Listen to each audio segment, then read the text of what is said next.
25 નવેમ્બરે અયોધ્યા રામ મંદિરમાં 22 ફૂટની ધજા ફરકાવવામાં આવશે, જે ધજા અમદાવાદમાં તૈયાર કરવામાં આવી છે। આ ધજા ખાસ 20,000 કિલો દોરડાના ફાઇબરથી અને 2 કરોડના ખર્ચે તૈયાર કરવામાં આવી છે।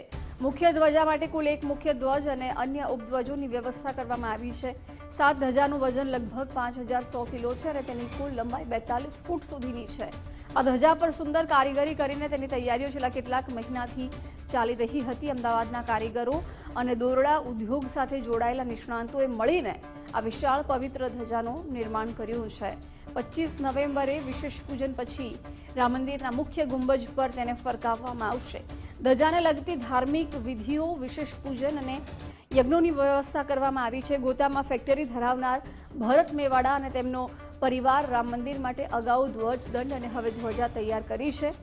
મેવાડા પરિવારની આ ત્રીજી પેઢી છે। મેવાડા પરિવાર છેલ્લા 81 વર્ષથી આ વ્યવસાય સાથે સંકળાયેલો છે, જેમાં અનેક મંદિરો માટે ધ્વજદંડ બનાવાયા છે। આ સિવાય અનેક મંદિરો માટે અન્ય કામગીરી પણ કરી છે।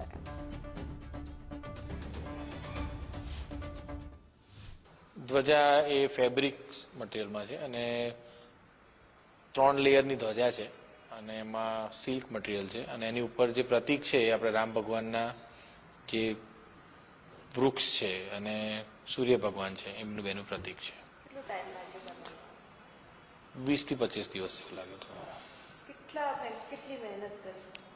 બધાનું અલગ અલગ વર્કમેનશીપ છે, હેન્ડવર્ક વધારે છે, એમ્બ્રોઇડરી વર્ક એ બધું વધારે છે, એટલે લગભગ 7-8 માણસોની અંદર ઇન્વોલ્વમેન્ટ છે અને વેઇટ કાઉન્ટ કરો તો ઓલમોસ્ટ 4 kgની એક ધ્વજા થાય છે।